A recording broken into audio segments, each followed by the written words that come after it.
guys, what's going on? It's Ash here coming at you today in Clash Royale. How you guys doing out there? Thank you for watching my video, taking a little bit of time out of your weekend or out of your week, depending on when you're watching.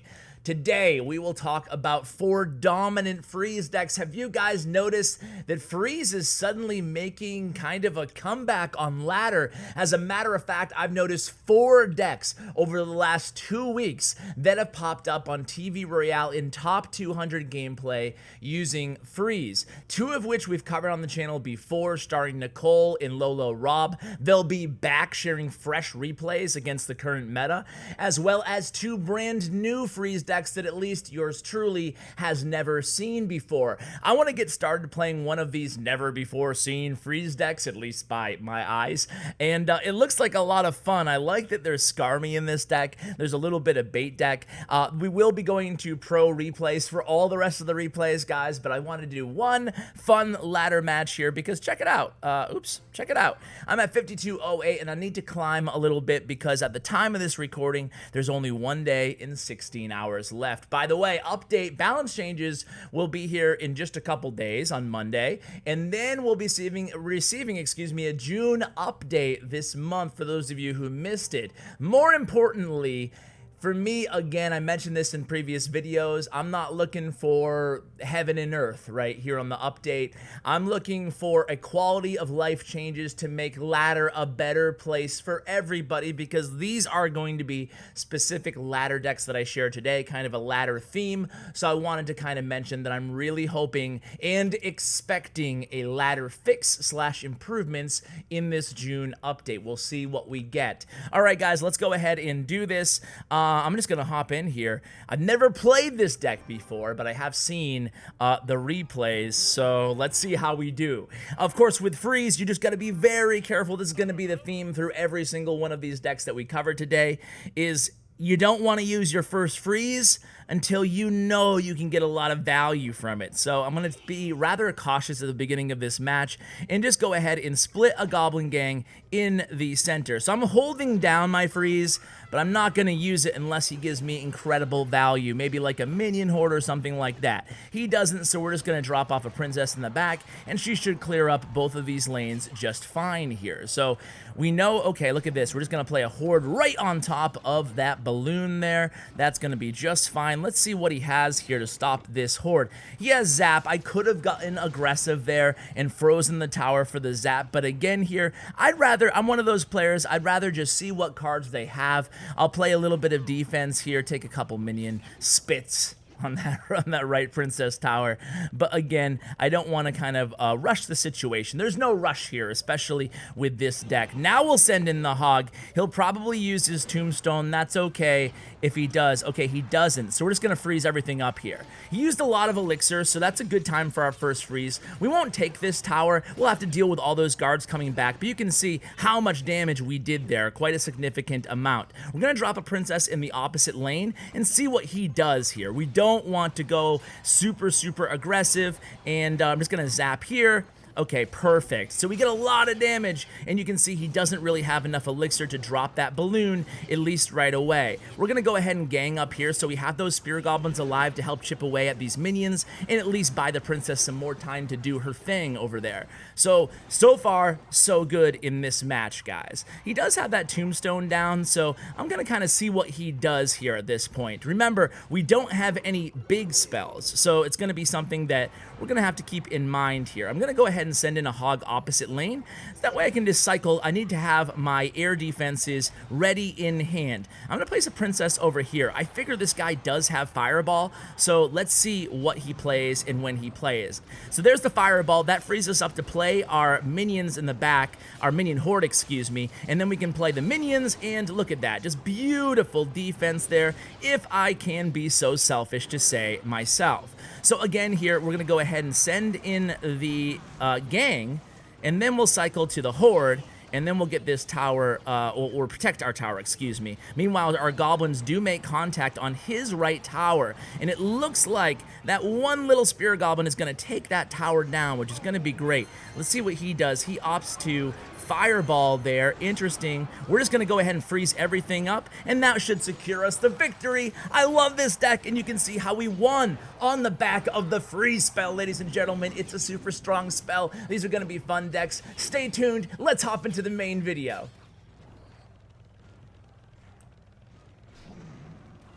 Oh my god. Oh my god. He got the tower down. Dude, are you kidding me, bro? There we go. Oh my god. I didn't notice. I didn't know that the match was still going. I was too worried about the video. Oh my god. Oh. All right, now we're off to the main video.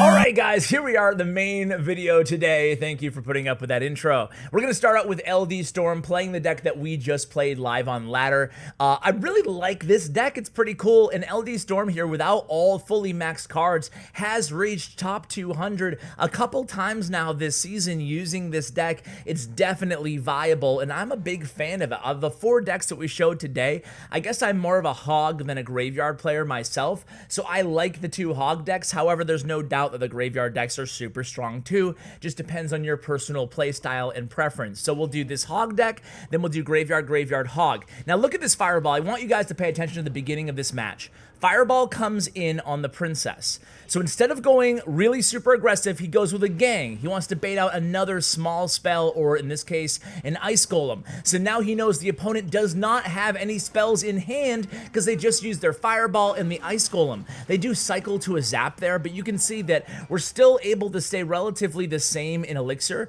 and we get a quick 1,000, or not 1,000, but a quick 600, 700 damage off that left tower. So did you see how we did that? He kind of baited the fireball with a princess, and then he baited the ice golem with the goblin gang. It would have been better if it was a zap, and then we pushed hard, knowing that he just used fireball and ice golem. We pushed hard in the left lane with a hog and a minion horde. So let's see when the first time the LD Storm uses his freezes in this match. The beautiful thing about this deck, and about the synergy between Skarmy and also gang in this deck and minion horde, is you have a lot of kind of zap bait in the deck, and that's not going to change after the balance update. So look at all of these troops in the left side. We had minions and a dark prince against our hog, but we did not go in with an early poison. Look at this defense right here. Poison. Early freeze, excuse me. Good discipline not using the freeze there. He knew he would have to defend on the other end, and he did a very good job defending with the goblin gang right in the middle there with the mega minion, even though we had an inferno dragon, dark prince, and minions all coming down our lane.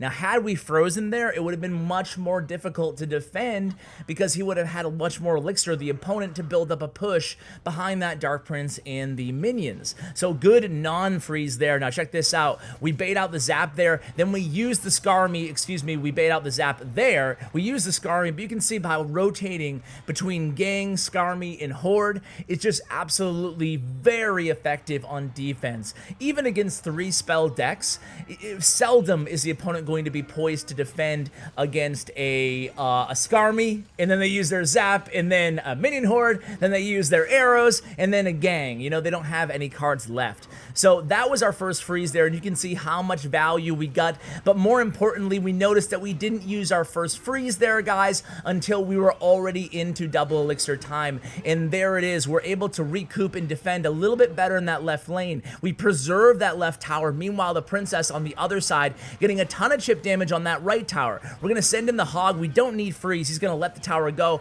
We're going to let our left tower go. Now it's going to be a 1 tower game here, whoever scores first in sudden death overtime. So let's see how we handle this. Well, once we have 1 tower down here, guys, all we have to do is bait out the zap maybe of the opponent. So let's see. We bait out the zap, and now that the zap is out, we can just Skarmy hog freeze. It's going to be a really powerful move right in the pocket there. Even though he has Dark Prince, we wait a little bit, we get that freeze down. Even though the Inferno Dragon doesn't look like he is frozen, we're still able to take that right tower down. GG, well played. It's a really fun deck, guys. I think you're really going to enjoy that one. let's move on to the next one, and it's Lolo Rob back on the channel, man. Big shout out to Lolo Rob. He's been on the channel. We've highlighted this deck before, but since then, I gotta share it again, guys, because this deck is going to be receiving a buff in the balance changes. Of course, Spirit Goblins do get kind of that rework, but we're not super concerned with Goblin Gang. It's still gonna be a really strong card, maybe even stronger in Goblin Gang. Time will tell there with a higher DPS, or the higher damage per spear, I should say. Yeah, DPS, damage per spear, you got it? So I think that they'll be viable. Plus the Valkyrie receives a significant buff, and then the Bowler receives a very small but notable buff in that he can now push back the battle ram. So this deck is about to get even better than it previously was. I know a lot of you guys tweeted me afterwards. You hit me up on Instagram. You said, Ash, I love this deck that Lolo Rob. Well, you're about to love it even more. And here we go, doing a very good job defensively with the Inferno Tower. Now, Inferno Tower versus a Tesla, a lot of people do sub in Tesla into this deck, but Lolo Rob strongly prefers the Inferno Tower, helps him out against those big, Lava Loon, Lava Hound, and of course the Golem matchups. And with all the giant double prints, it helps there too, so he prefers the Inferno Tower. Now, things are not looking good here for Lolo Rob. However, look at that graveyard, guys, and check this freeze right here. He sends in the graveyard, then he sends in the Goblin Gang, and then he freezes. So after the minions are played, and look at that, beautiful arrows take down those minions. All of a sudden, we're back in the game. However, we will tower trade here. He's gonna play some light defense here against all the swarm troops, the barbarians and the goblins here in the right lane. He's gonna use a mega minion, I think, there it is. And at this point, we're just gonna reload. We're okay with taking some tower damage because let's face it, we're right back into this match. Now, I want you guys to pay attention to how conservative Lolo Rob plays the rest of this match. It's not something that I would have done with this deck, so I want you guys to take note of how he plays it. Here's his first graveyard push. He graveyards and then he Valkyries, but he's not going to go ahead and freeze even though he has it ready. He could have frozen those 3 Musketeers and probably taken that right tower, but he didn't want to lose the match. There's still 45 seconds left. I think I might have froze there. I'm going to admit it, and look at the battle ram coming in. Bowler will be able to knock that back, remember, on Monday, but I think I would have froze there, but it's a good thing he didn't, because look at this onslaught coming his way. He's going to answer those Musketeers with the Valkyrie. Valkyrie's going to be able to take them out with even more health left, again, after the balance update hits on Monday. And here we go. Again, we have the elixir. Well, we don't have the elixir advantage, so we're going to stay passive here. We're not going in. We're not going to graveyard freeze just yet. We still have, over 70 seconds left in this match. Instead, we're going to go ahead and Bowler in Inferno Tower. Bowler's going to do a good job kind of helping out in both lanes, and that's one of the ways that Bowler is really key to this deck to having success. So here comes some bats and a Musketeer in the left lane. We're going to answer that with a Mega Minion. We have a Valkyrie for the right lane. Again, we're able to defend pretty well there, considering how big that push was. So again here, this is going to be the coup de grace. This is going to be the time that we get the tower down. Look at that discipline, finally using the freeze when he knew the opponent had no more elixir to defend against those 3 Musketeers. Really well played there by Lolo Rob. Now, guys, maybe you're looking for a graveyard deck that has more than just freeze in it for spells and arrows. Well, let's look at Nicole's new favorite deck. I've had her on the channel before on voice. She was a great guest, one of my most popular videos in the last couple months. I'll link, by the way, Lolo Rob and Nicole's video for you guys in the description below. But she's changed the deck up a little bit. She's added Witch. Witch? Are you kidding me, Nicole? She's not afraid to go off meta, ladies and gentlemen. And with this deck, I tuned into her stream and I actually asked her, hey, can I come into the clan and record this replay, because I think it really illustrates the keys that you're trying to describe here on the Twitch stream. So I'm going to pass those on to you guys right now. She uses probably a freeze that I would imagine she'll regret later on in this match. Maybe a bit too aggressive. She didn't get a lot of damage. And elixir-wise, she's not in the lead right now. She's at a deficit. So she's forced to take a ton of damage on the right tower. Check this out, guys. It's going to come right now. It's going to be a Goblin Barrel and an Ice Spirit in the right lane. I think right now. Here it is. And she could Fireball here. But in the stream, while she was playing this match live, she was like, I can't Fireball here. I have to make up this elixir advantage. When I'm playing this deck, again, the words of Nicole here, when I'm playing this deck, okay, bad job, Ash. When she's playing this deck, she's okay with taking a lot of damage. She plays it kind of like a Golem Beatdown deck, and it's her own style, it's her signature deck, and you notice while she's playing this live after watching about a dozen matches that once you get used to it, once you get used and comfortable to the idea of taking damage and really allowing this deck to shine in double elixir time, it can be really strong and incredibly off meta. So again here, guys, her push was really stymied there in the left. I mean, she lost the Witch to the Rocket, and then her Giant didn't really do anything. But here, finally, we're caught up in Elixir, and we're into double Elixir time right now. So it's time for her to really shine with this deck, and here she goes. She's going to go ahead and play a little bit of light defense here in the right lane. So interesting decision there, but she just wanted to get her cycle ready so she could have the Giant in front of the Lumberjack there. So she hits opposite lane, and then she's going to arrows. Now check this out. Check this freeze out here, guys. It's going to be a clutch freeze. Check it out.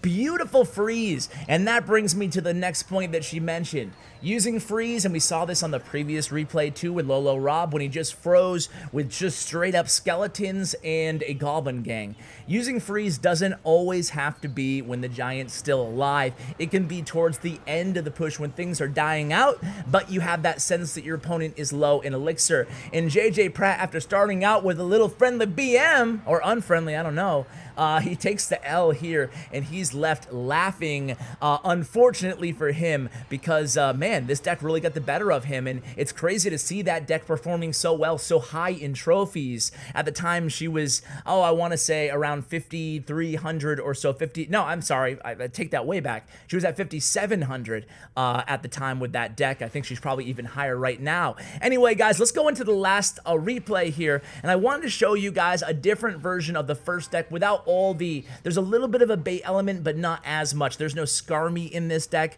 It's a little bit more orthodox. It's kind of like the simple deck that I shared a long time ago with Princess and Rocket and Hog Rider. Instead of the Rocket, we just have the freeze spell. So you have that mini P.E.K.K.A, and look at the mini P.E.K.K.A plus freeze there. For 8 elixir, we're able to take down the 3 Musketeers. So not bad there by Zeus. Now, this was the only replay of the 4 that I'm sharing today, plus my live match. We can't really count that as pro replay.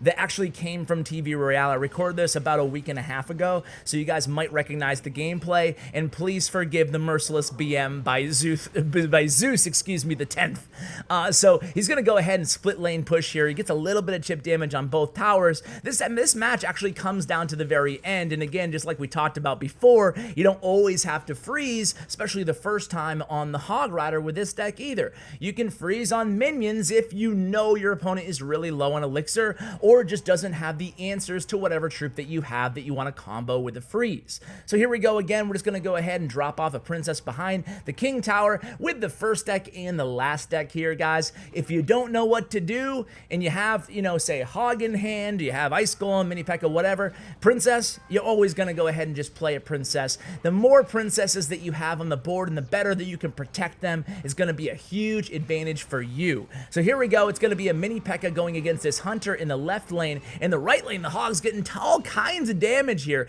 Mini P.E.K.K.A does get one swing off on the Hunter. That's going to mitigate him. And then we just have a Ghost coming down our right lane. But Nova Morton, who I don't think is the real Morton, just as a side note, I don't think he's going to give up just yet. So let's see how he plays this here. He's going to go ahead and split 3 Musketeers. He still has a minute to work with, and he's going to get ready for a big push in the right lane here, knowing that Zeus does not have a big spell. So here it comes. He's going to go ahead and defend. Actually, I lied. He's not going to push heavy in the right lane, not just yet. However, he is going to get a decent amount of damage with those 2 Musketeers. So now it might be the next push. Either way, we're going to defend against this Hog and the Hunter using our Mini P.E.K.K.A. Of course, when we go against the Hog deck using this deck, you're going to make sure that you're always saving your Mini P.E.K.K.A for the Hog. Same goes for Giant. If you're going against a Giant double Prince deck, if at all possible, you don't want to be using your Mini P.E.K.K.A when you know they have Giant in hand against, say, like a Dark Prince or a Prince. Try to kite the Prince or the Dark Prince. Try to swarm them. Try to do whatever you can with the Ice Golem rather than going ahead and wasting your Mini P.E.K.K.A, because then you could be susceptible to an opposite lane push by their Giant once you use the Mini P.E.K.K.A. Always be cautious and aware of where your Mini P.E.K.K.A is in this deck. So a nice freeze there, I guess, by Zeus, but things all of a sudden aren't looking so great for him. It could be anybody's match. So here it comes, a mini Becca right into this Hunter in Royal Ghost. They're going to be able to take down that Hunter, and here it comes. This time the Hog is going to get to that tower. We played the Ice Golem very, very carefully there to kind of intercept the 3 Musketeers, and that is going to be GG. So guys, I hope you enjoyed this video. Huge shout out to all the pros who joined me today in the video. It was really cool to get their selective favorite replays using their favorite freeze decks. You can check out their player profiles on statsroyale.com along with all the deck links to the decks that we highlighted today. Guys, huge shout out to Bren Chong. You can find his information in the description below. Thank you so much for watching, and as always, take care, guys.